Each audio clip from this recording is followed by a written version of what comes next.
Hello বন্ধুরা, আমরা দুজন মিলে আজকের ব্লগটা স্টার্ট করছি। আজকে দেখতে গেছিলাম একটা বাংলা বই, অপরাজিতা আঢ্যর শাশ্বতর যে নতুন বইটা বেরিয়েছিল সেই বইটাই দেখতে গেছিলাম। আর আমার বর সব সময় আগে আগেই হাঁটে আর আমি পিছনে পিছনে।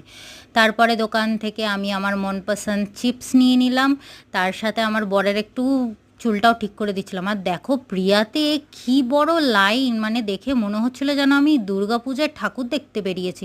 তারপরে আমাদের লাইন আসার পরে আমরাও চলে গেলাম। ভেতরটা ঠিক এইরকমভাবে সুন্দর করে সাজিয়েছিল।